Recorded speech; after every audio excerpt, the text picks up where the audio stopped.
February 2022, when Russian tanks crossed the Ukrainian border, the world gasped. We thought, is this really happening in the 21st century? But looking back from 2026, that was just the opening act. Today, Venezuela claims 2/3 of its neighbor Guyana's territory. President Trump openly talks about buying Greenland while threatening military action. And China? Xi Jinping's 2027 deadline for the unification of Taiwan is ticking like a time bomb. International law? It's still there, printed in thick books, but it's no longer breathing. It's stopped working.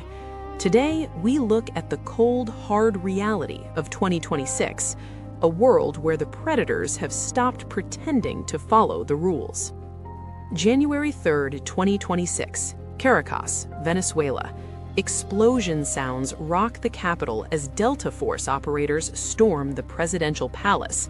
They didn't just attack, they kidnapped a sitting head of state, Nicolas Maduro, in the dead of night. This isn't a movie, this is the new American foreign policy. Washington placed a $70 million bounty on his head, labeled him a narco-terrorist, and simply went in and took him. But here's the problem. This is a textbook violation of the UN Charter. Sovereignty, immunities, gone. Even allies like the UK and Canada were so shocked by this blatant illegality that they halted intelligence sharing. Trump's justification was the war on drugs, but his remark about paying for the operation with Venezuelan oil revealed the true motive: economic plunder.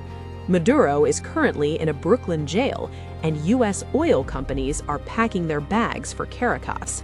In 2026, the person meant to enforce the law is the one breaking it. The Guyana gamble: oil and blood. While the U.S. moved on Maduro, Venezuela was busy moving on its neighbor, Guyana. The Essequibo region is a massive stretch of land, over 2/3 of Guyana. For 100 years, it was a quiet dispute. Then came the oil, 11 billion barrels of it. As Guyana's economy skyrocketed, Venezuela's envy turned into aggression. By March 2024, Venezuela's parliament annexed Essequibo on paper. The International Court of Justice ordered them to stop, but Caracas didn't care. This has become a proxy playground. China is backing Venezuela's diplomatic rights, while the U.S. flies fighter jets over Guyana's capital. The lesson? An ICJ ruling is just a piece of paper, unless a superpower is willing to point a gun to enforce it. Trump's Greenland shopping spree. It sounds like a joke from 1867, but in 2026, it's a crisis. Trump wants Greenland. Why? Rare earth minerals, Arctic dominance, and the ultimate Golden Dome missile defense system. But the Danes aren't selling, so Trump turned to the only language he thinks the world speaks: tariffs. In early 2026, he slapped 25% tariffs on NATO allies, Denmark, France, Germany, simply because they refused to leave Greenland. At Davos this year, he called it negotiating full access. He isn't buying a territory, he's bullying a continent. International law says you can't force a sovereign nation to sell its land. 2026 reality says if you control the dollar and the trade routes, you can try. The 2027 Taiwan countdown. Now we turn to the most dangerous flashpoint: Taiwan. U.S. Admiral Aquilino warned that all signs point to Xi Jinping being ready for a 2027 invasion. Since 2020, China has doubled its nuclear arsenal and added 400 fighter jets. In response, Taiwan is pouring 5% of its GDP into defense, building a Taiwanese Iron Dome. Does international law protect Taiwan? It's complicated. Taiwan isn't even a UN member. China uses its One China principle to argue that an invasion isn't an act of war, but an internal matter. When the world's manufacturing hub is at stake, and the aggressor holds a veto at the UN Security Council, legality becomes a secondary concern to firepower.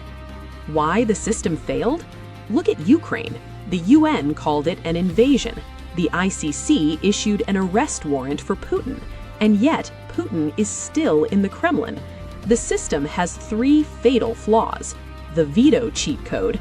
You can't punish a superpower if they have a veto at the Security Council. The enforcement gap.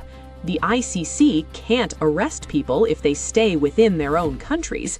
And might is right.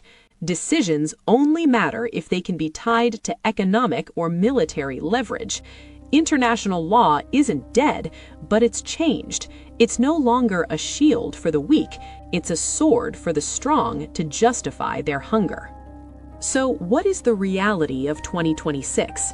International law is no longer about right versus wrong, it's about cost versus benefit. Superpowers don't deny the law, they just force their own interpretation of it. If you are a nation with high value but low strength, like Taiwan or Guyana, you have to realize the hard truth. You are no longer a guest at the diplomatic table, you are on the menu.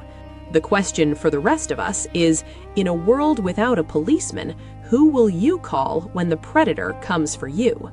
Thanks for watching. If you want to see our deep dive into the new Arctic War, click here. Don't forget to subscribe. The world is changing fast. Let's try to keep up. If you want to know more information, email me at